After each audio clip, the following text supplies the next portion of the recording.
Welcome to the Shema podcast, the podcast for the perplexed, where Torah insights intertwined through personal stories as well as interviews with leading Torah scholars demonstrate the empowering qualities of Torah and mitzvot. For more great Torah learning through Torch, the Torah Outreach Center of Houston, go to torchweb.org. Now to the show. Welcome back, dear friends, to another episode of the Shema podcast. I want to tackle a big topic. I want to tackle the idea that we must fear Hashem before we can even begin to truly love Hashem.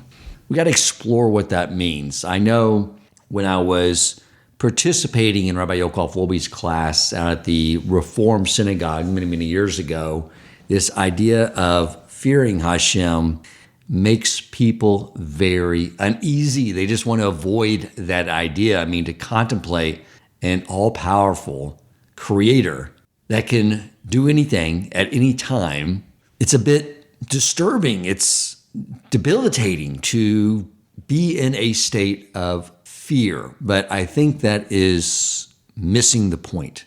And it's something that we need to explore, because the reality is that fearing God is a prerequisite in order to love God. And we're going to explore this in depth so it makes more sense. But keep in mind that the entire purpose of creation was to bring us to Olam Haba, an environment where we live in eternity with our Creator, and we've forged ourselves into entities that can stand in His presence in a much higher level revelation and not feel ashamed. So everything He's doing is for that end goal. So when we think of fearing Hashem, we can use the tool sets that He provided us. He provided us the Torah, but He also gave us a construct in this world that is nothing but metaphors for us to understand our relationship with Him. We have as we've discussed before, the relationship between a child and their parent. We are the relationship between a parent and a child, and we also have the relationship between spouses. I think we begin to understand what this means, is fearing God, and why it's so essential by looking at the dynamic of all these relationships. You know, when my little girl was a toddler, she loved to jump on her bed, and I encouraged it. I would watch her jumping up and down and laughing and having so much fun.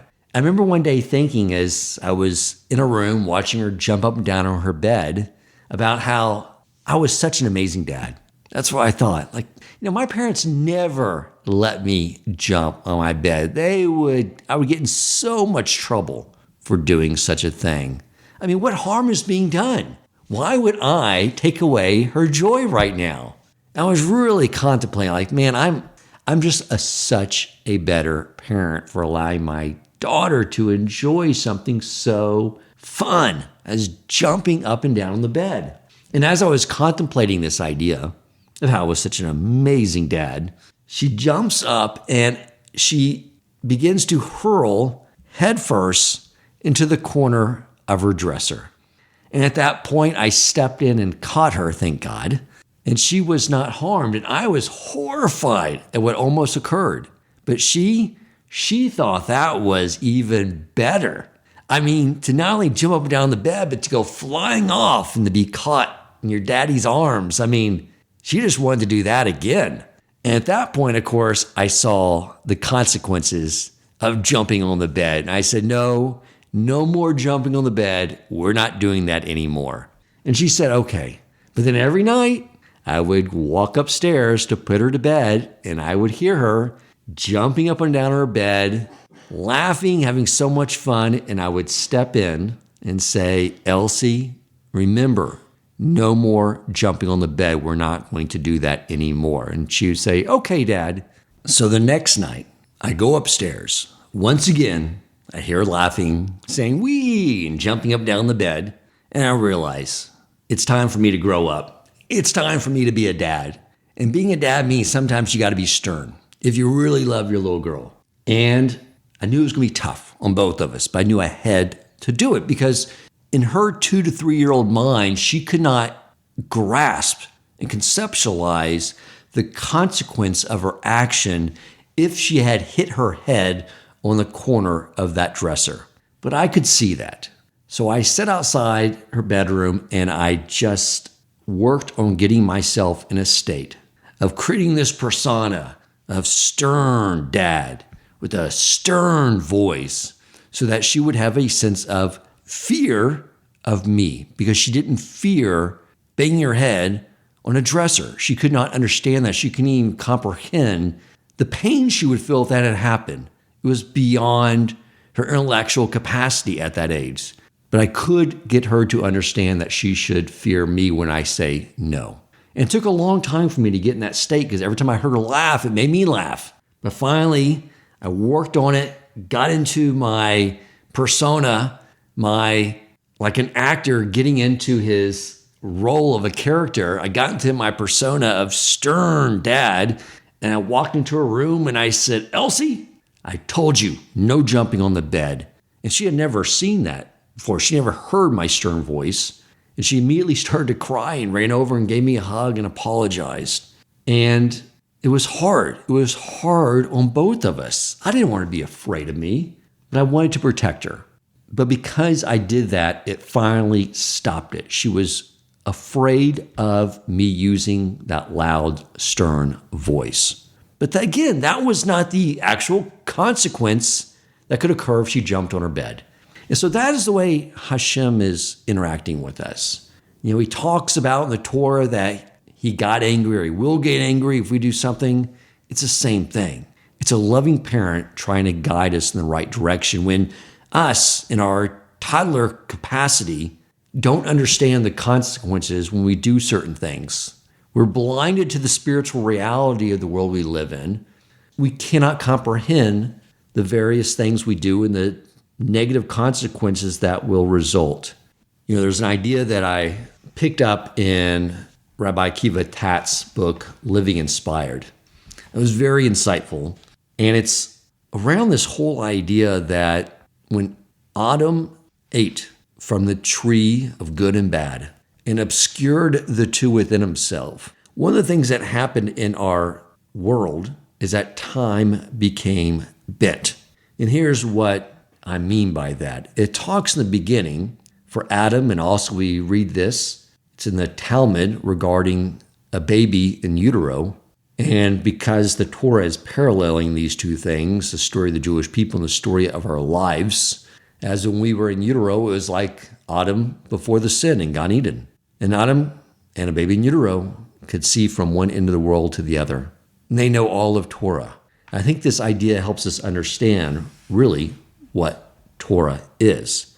Because was it that Adam could see all the events that would play out if he ate from that tree, and the shame he would feel, and all the other actions he took that led to the people that existed during the times of Noah that were committing such sins that he brought them into being through his time of separation with Eve and his time with Lil?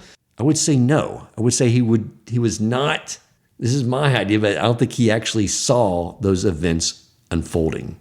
You know, the Torah is the blueprint for creation, but that framework as it comes and unfolds itself over time and in space, the way it manifests itself in the different actors and players, and the way it unfolds based off all their free will choices, causes a series of a chain of events. Things could have played out differently. Joseph or Joseph's brothers could have not put him in the pit and sold him off to the Ishmaelites. But the prophecy that Hashem gave to Abraham that his children would be sent into exile in Egypt, that still would have played out, but they would have played out differently. We see all these different free will choices, but it doesn't take away from the end game plan playing out. The blueprint of creation does not change. It's just the actors and our role in it are what can change.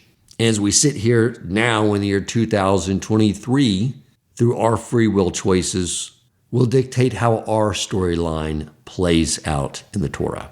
But when we talked about seeing from one end of the universe to the other, it was this idea that Rabbi Tatz brings out about time being bit, meaning we can't see now the consequence of our actions.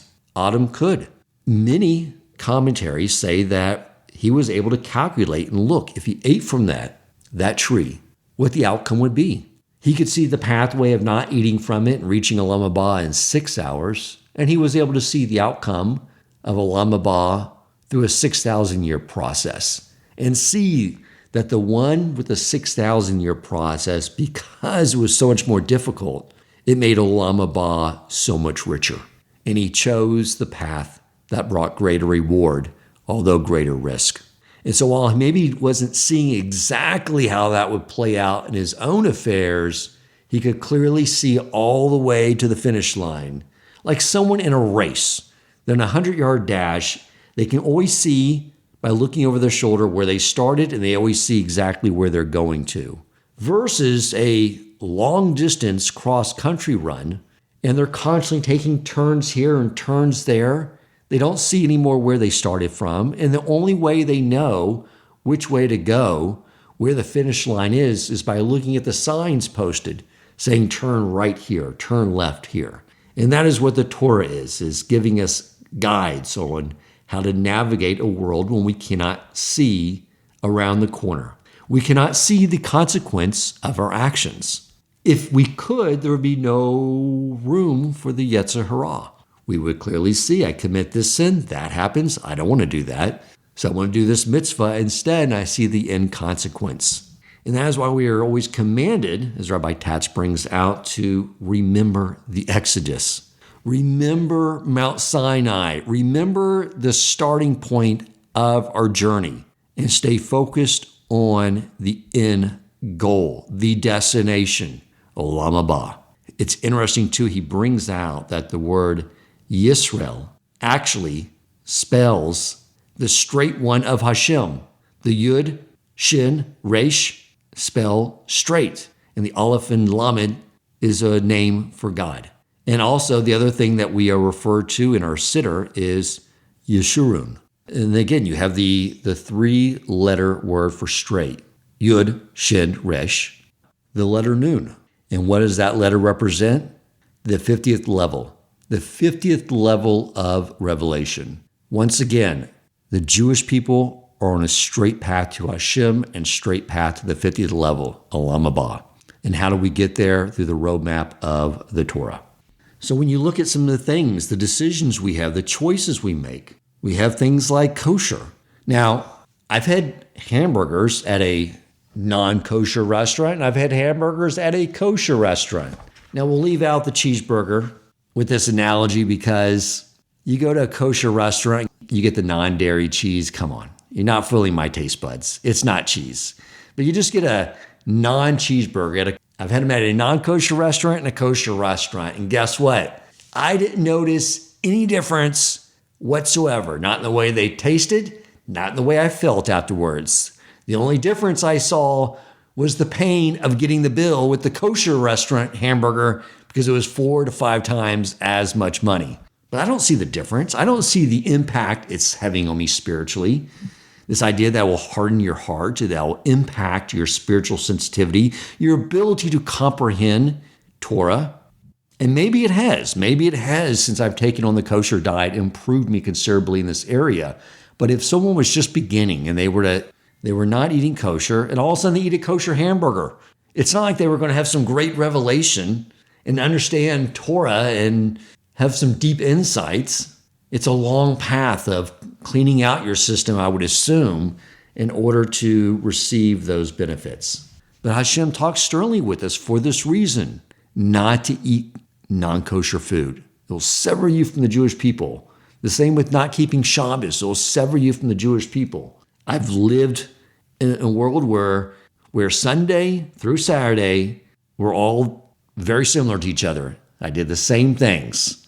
Maybe I have to go in the office, but I was driving around, running errands. I didn't see a difference. He has to be stern.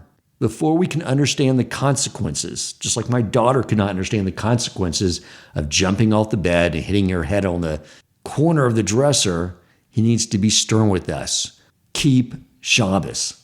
And of course, once you begin keep Shabbos, you understand. Then you get it.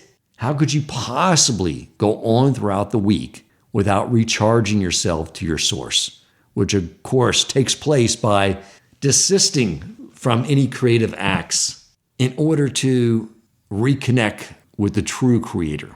But there's no contrast before you've been doing it, or someone's been doing it their whole life. They wouldn't know what would be the big deal if I stopped keeping Shabbos or I stopped keeping kosher.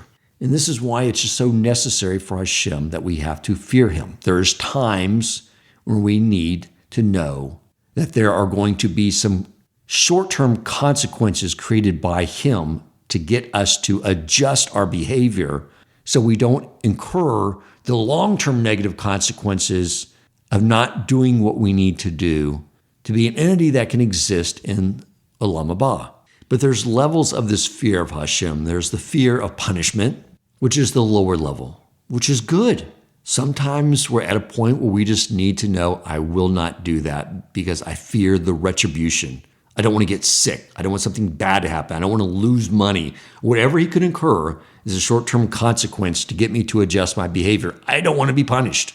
But the higher level of fear is just the fear of disappointing the one you love.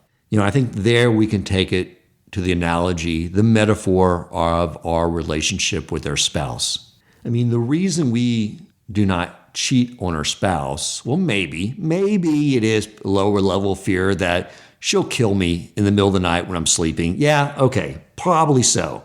But that's not the first thing that I think pops in our mind for us guys listening right now. It's the fear of hurting the one we love, of causing them pain, of failing them as their beloved.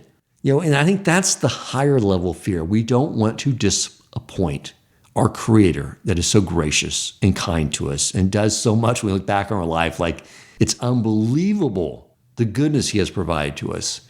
And that is nothing in comparison to the goodness he wants to give us so badly. So that is a higher level fear, but both those are necessary if we are going to, in fact, love Hashem. And I'm going to give you another example, something I see that really fits into this whole idea. I spent a lot of my life mostly around secular Jews, spent a lot of time in a Reformed synagogue. Not a lot of time, but I did cross paths with the Reformed synagogue for a couple of years after I started becoming religious, started to learn Torah, and then realizing, I wanted to keep Shabbos and things they did not want to do.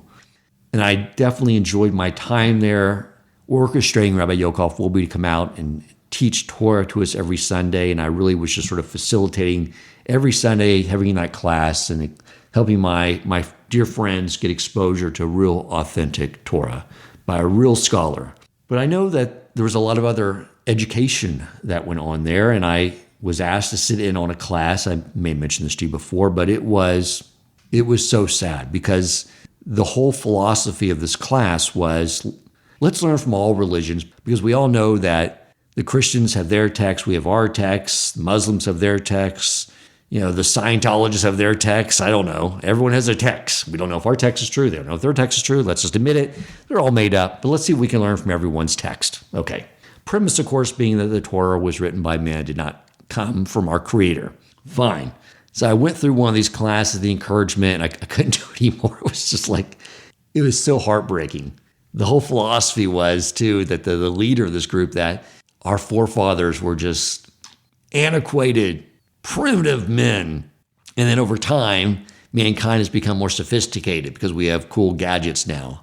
And the total opposite of what Torah is teaching is that they were on the apex of mankind, Moshe, and the time of Mount Sinai, and our forefathers, Abraham, Yitzchak, and Yaakov, and we've been on a consistent path down since that point in time. But that's what they believed. But here's what's fascinating. They and many Jews I know that are Reformed, secular, conservative, whatever, we'll just say the common denominator, they believe Torah came from man, and therefore that's why we don't have to follow the mitzvos, because, of course, it was written by men. It's up to our prerogative to decide whether or not we do them or not, right? Okay, makes sense. But here's what's fascinating. I've never seen a larger population of Jews than secular Jews, Reformed Jews, whatever, that study Kabbalah. Think about that. They were studying Kabbalah. I was seeing this all the time. A speaker showed up who was a Reform rabbi to talk about Kabbalah. People showed up. They love it. And if you think about this for a second, how would any human being ever be able to gather information and intel on other dimensions and the angelic creatures that live in those other dimensions and the energies, the sephiros that are the building blocks of creation? How would a human gather that intel? I don't recall anyone getting interdimension teleportation devices or anything like that. How would they gather that information if it did not come from the one who created space and time and all the worlds? But they did not believe that to be the case. They believed Torah did not come from God. Then where do they think all this other information about Kabbalah was coming from? It didn't matter, because here's what is happening. Everyone has an inherent desire to connect with their creator, with their source of everything. And we have a Yetzer Hara that really wants to deter us, it's its job, from learning Torah and the truth of this world. I used to have this video saved by Rabbi Kellerman on a rational approach to the Torah's divine origin. I used to always, keep it saved on my phone. Whenever I was talking to a Jew who would ask, why did you become religious all of a sudden? I would say, because I learned the Torah is true. And I would send them this video, and they would always tell me time and time again, I never could get around to watching it. I didn't have time. Now, we obviously know this is nonsense. I know these people. I know they watch the news every night. They don't miss a football game. They had time to watch a 1-hour entertaining video on whether or not the Torah has a divine origin or not. But their Yetzer Hara would distract them. It did not want them to watch that video. It was full frontal force in its job description. Do not let this Jew watch this video, because if they begin to contemplate the divinity of Torah and realize it is divine, then the war is over. Yes, battles ensue, but the war is over. The Yetzer Hara knows that. However, when a Jew wants to go study Sephiros and these Kabbalistic concepts, guess what? The Yetzer Hara says, go for it. Because what is a Jew accomplishing by learning these abstract things? Nothing. The Jew is not accomplishing anything. He doesn't accomplish anything until he starts keeping the mitzvos. That is what rectifies the world. That's what the Yetzer Hara is fighting against. But if a Jew just wants to go study some concepts, the Yetzer Hara is totally game for that, because then the Jew can say, I'm exploring something intellectual now, and I don't need to do anything else. I can connect to my Creator through these lofty concepts and go about my day. Now, Kabbalah can be extremely powerful with understanding the mitzvos and divine origin of Torah. Matter of fact, right now I'm studying Knowing God's Plan by Ramchal, my dear friend Ross Altman. But he brings the entire, as he builds out, how God created the world, why he did it that way, he brings it all down to that our job is to fulfill mitzvot. So it's a great framework for understanding and invigorating and getting us impassioned around fulfilling the mitzvot. The idea is this: why do Jews like those ideas? And it really comes down to one thing, is that when one knows that the Torah is of divine origin and they want to fulfill it, it means they have to make their Creator's will their will. What the Yetzer Hara wants to convince Jews to do is to make their will God's will. They want to create God in their image. They want to have a relationship on their terms. And it's just not how we connect to our Creator. The reason that Avraham, Yitzchak, and Yaakov were called the chariots was because they removed their Yetzer Hara and were just fulfilling the will of Hashem. And I think this is the whole idea of how we actually actualize our potential and really begin to understand who we truly are. You've often heard me use the word Yetzer Hara and ego interchangeably, and because they are interchangeable terms, which means that this whole idea of our ego, our sense of identity, is nothing more than Yetzer Hara. It's falsehood. It's layers of identity we place on ourselves that are not truly who we are. And the Torah allows us to strip all that away, thus creating that vacuum through our nullification of the Yetzer Hara for Hashem to connect with us. This ego that we create, this false sense of identity that our Yetzer Hara really helps us build up that becomes a barrier to us and our Creator. Really, the way I understand it is it comes about through our desire to fulfill several needs that Hashem gave us. One is to feel loved, respected, and secure. And the source of all those things is from Hashem. But when we don't know that, then what we do as we grow up is we begin to build scripts on how we can obtain those things: love, respect, financial security. We begin to build scripts on how we can get those from other people. And that's how we begin to layer on this entirely false identity. The idea behind being in the image of God is that we are like Him. We mirror the way He acts towards us. He is nothing but in a source of giving. We are not supposed to be trying to extract love and respect from those around us. We are supposed to be giving it. Our source of those things then come from our Creator. We don't lack them. We just have them in abundance from our Creator, so we can then turn around and give honor and love to those that we encounter. We know that our security, our sense of security for our material needs, they all come from our Creator. So we don't have to develop scripts and personas that we think may help us do well in business or be perceived the right way by those of us that we transact business with or interact with in the business world. Those all become false personas, false scripts.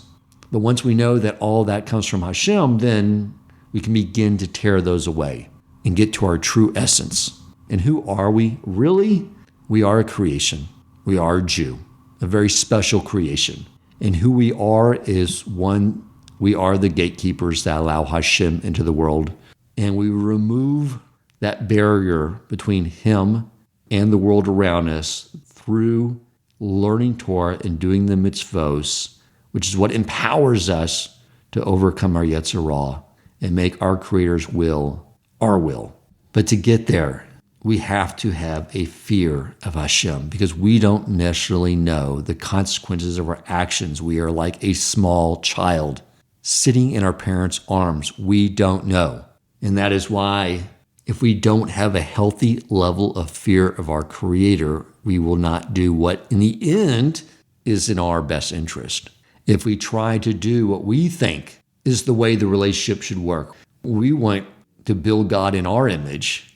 You can see the fallacy in that. So my friends, I hope this episode was meaningful. I hope we can all take it and remember that at some times we need to just, at the base level, have that fear of being punished, that short term, being yelled at, because we know that in the end that's keeping us from the real negative consequence that our loving Father is trying to keep us from.